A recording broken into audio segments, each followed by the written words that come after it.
Dzień dobry, witam Was serdecznie w maju. Pięknie, większość roślin kwitnie teraz obficie. Zieleń jest jasnozielona, maj jest moim ulubionym miesiącem. Ze względu, że po tych długich miesiącach takiej stagnacji, teraz wszystko bujnie się rozwija. A czy Waszym ulubionym miesiącem jest też maj? Napiszcie mi w komentarzach. W tym odcinku pokażę Wam, co kupiłam nowego do ogrodu, co powschodziło mi z nasion, które siałam w ubiegłym miesiącu. Tak więc zaczynajmy. Pięknie kwitnący pierwiosnek ząbkowany. Uważam, że to jest jedna z ładniejszych odmian pierwiosnka. Są również w kolorach białych, bordowych. On rośnie w takich kępkach. Łatwo je rozmnożyć po kwitnieniu. Po prostu odrywa się taką tu część i wsadzi się w innym miejscu. Jest to dosyć niewysoki pierwiosnek. Ma około 40 cm jak kwitnie. Więc naprawdę i te łodygi są takie dosyć odporne na wiatr, na taki silny powiew wiatru i też on jest odporniejszy, myślę, że na suszę. Ja akurat mam taki fioletowy. Tutaj widzę, że troszeczkę inny kolor jest jak nagrywam, a inaczej w rzeczywistości jest troszeczkę bardziej lawendowy. Natomiast nie zmienia faktu, że jest i tak bardzo ładny kolor. Tulipany jeszcze kwitną. Tu chciałam Wam pokazać przepiękny tulipan, taki piwoniowy. On ma duży kwiat, bardzo dużo płatków. Wygląda jak kwiat piwoni. A nieopodal pokażę Wam, co to jest. Żółty pająk siedzi na takim fioletowym tulipanie. Nie przepadam za pająkami, ale powiem Wam, że ten jest szczególny. Zobaczcie, jaki piękny kolor ma. A takie małe ogłoszenie. Zbliża się kolejny 1000 subskrybentów, czyli jeśli będzie 2000 subskrybentów, dla najbardziej aktywnych, komentujących widzów będę miała przewidziane drobne upominki. Więc zapraszam do śledzenia kanału.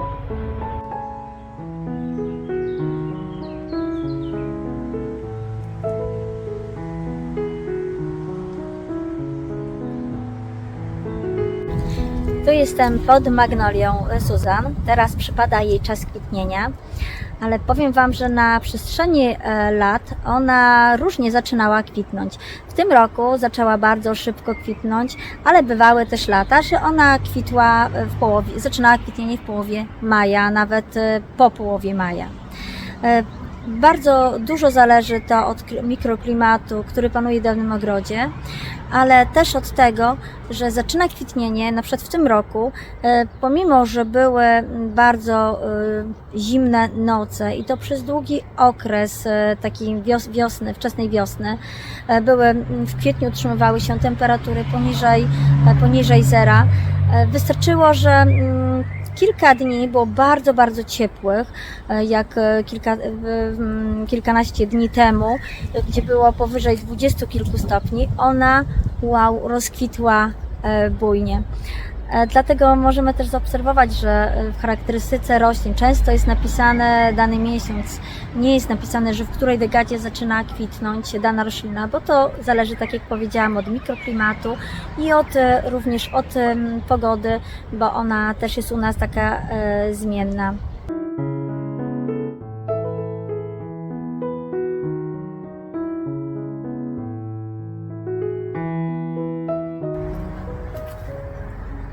Niedaleko magnolii rośnie przepiękny klon palmowy. Jestem z niego bardzo dumna, bo nie choruje. Na początku, jak był mały, trzeba było okrywać, też gałęzie, niektóre konary zaczynały chorować, ale przetrwał to wszystko i po 20 latach jest naprawdę pięknym okazem.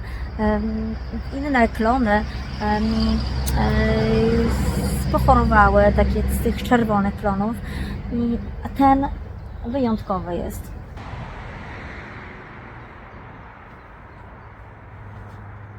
On jest ozdobny również wiosną, jesienią, zimą również ze względu na jego konary, które są ciekawie wybarwione. One są też takie powyginane, te starsze okazy. One mają taką zieloną korę i popękaniami. Wygląda to bardzo ładnie. Trochę jak taki bambus bardzo duży. Pamiętam, jak na samym początku on mi tutaj pękł w tym miejscu po jakiejś ostrej zimie. Jeszcze nie był takim drzewkiem dosyć wiekowym. To było na początku, w pierwszych 5 latach, ale przetrwał i widzę, że tutaj nawet z tych starych, takich już konarów naprawdę grubych wyrastają nowe pędy. Zobaczymy, czy będą się trzymały po zimie. W ogóle zimą jest bardzo ciekawe. Jak widzicie, te pędy, one są takie czysto zielone, nawet jest dużo starsze, są takie zielone z popękaniami. Więc naprawdę jest dekoracyjnie również zimą i też ze względu na pokrój. Tutaj jeszcze Wam pokażę. Tu też było pęknięcie, no to już jakiś tam czas temu, ale zagoiła się ta rana i klon dalej cieszy swoją urodą.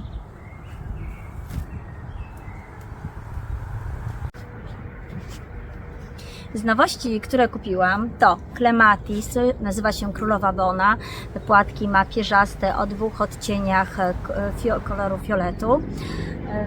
Również kolejny klon palmowy, czerwony. Jest to małe drzewko, ale rośnie powoli i jest bardzo dekoracyjny, szczególnie jesienią. Czosnek niedźwiedzi, nie dość, że ma piękne, dekoracyjne liście, kwiaty, to są jeszcze jadalne. I taką perełką jest piwonia drzewiasta. Piwonie drzewiaste kwitną o wiele wcześniej niż piwonie bylinowe. Są może bardziej kapryśne, ale bardzo, bardzo piękne. I ta odmiana Jewel jest dekoracyjna z płatków, które są dwukolorowe, czerwono-białe.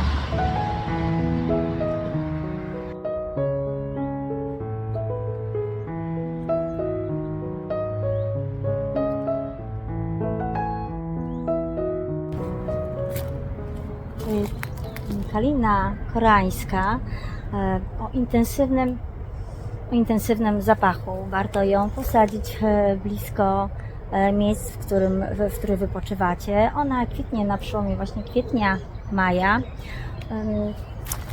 I powiem Wam, że w literaturze się spotykałam najpierw, jak ją sadziłam kilkanaście lat temu, że należy ją chronić przed mrozem, ale ja nie zauważyłam, żeby w jakimś roku ona nie kwitła. Przede wszystkim ma też piękno, oprócz tego, że ma intensywnie pachnące kwiaty, liście przebarwiają się na taki czerwony kolor i też jest ozdobna również jesienią, więc można ją też bardzo ładnie formować.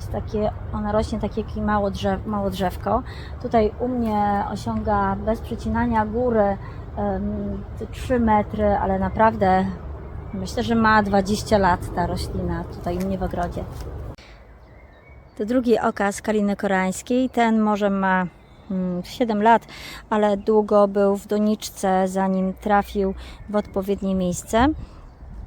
Jest małym drzewkiem, ale już obficie kwitnącym. W tym roku ognik mi przemarzł dosyć mocno. On przez kilkanaście lat nie przemarzał, więc utworzył tu taką wysoką koronę, mogłam mu kształtować, a teraz tutaj widzę, że odbija, ale praktycznie 20 cm nad ziemią, więc po prostu będę tworzyć nową koronę, nowy kształt, a później przytnę ten cały wysuszony pień. Zobaczę, na jakiej wysokości on będzie puszczał nowe przyrosty. Glicynia. Glicynia Ona u mnie, tu widać, jeszcze nie puszcza pędów. No może są jakieś takie pojedyncze. O, tutaj są pędy, ale widać, że przemarzły mi pąki kwiatowe, bo nie widzę ich. Ona odbije jako krzew, jako pnącze, natomiast no, nie będzie kwitła, bo kwiaty pojawiają się przed liśćmi u tej odmiany.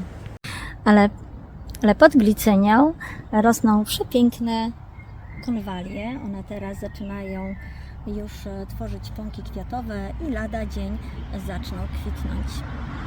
Konwalie, jak zaczną się już rozrastać, to nie da się ich powstrzymać. No, to jest taka dość ekspansywna roślina. Jak znajdzie odpowiednie warunki, ona się rozrasta. No, ale któż nie lubi zapachu konwali? Hortensja dębolistna.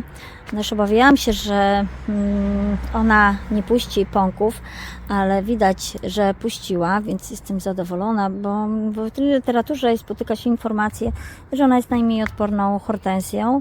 Tu akurat ładnie przezimowała i z tych pędów, które były nad ziemią, tak, metr nad ziemią, ona ma żywe pąki. Tutaj lwie paszcze mam.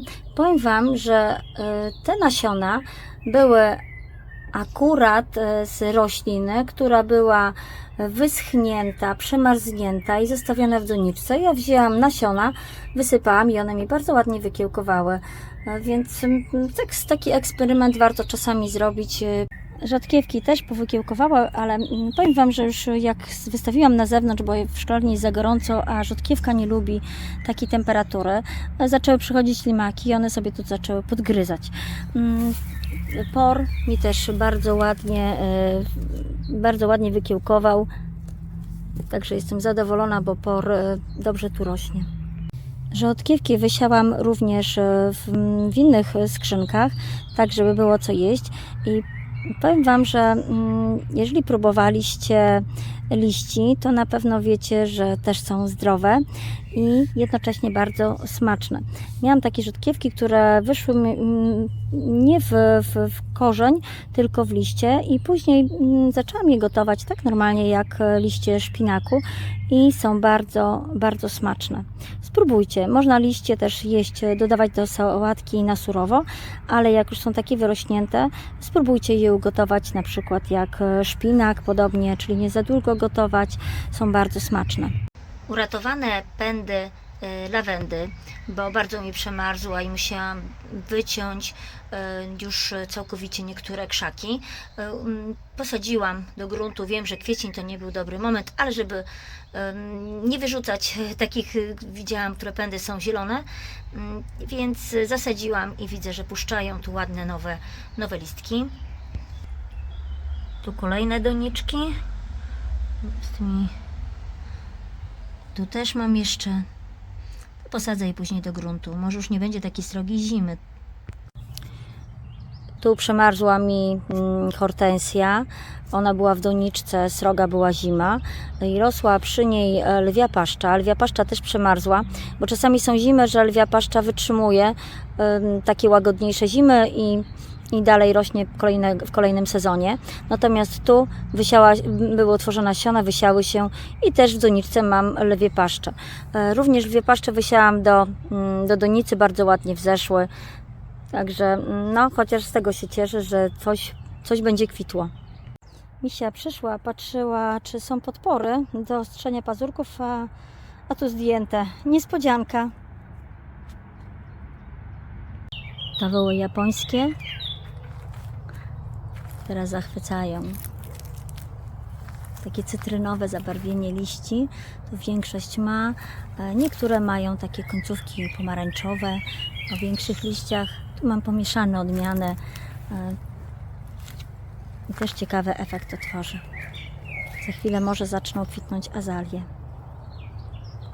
Jeśli widzieliście mój odcinek, jak przycinęłam bardzo róże przemarznięte po zimie, to teraz możecie zobaczyć, jak one odrastają, jakie mają zdrowe pędy i bardziej zwarty pokrój.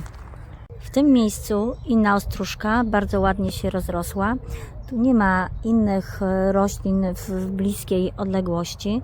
Ziemia jest też bardziej nawożona, bo rosną niedaleko piwonie i widzę, że bardzo ładnie się rozwija. Czyk bardzo mocno się rozrósł i też szybko, bo w maju on osiągnął wysokość już prawie że metra, więc bardzo, bardzo dobrze mu tutaj służy widocznie stanowisko.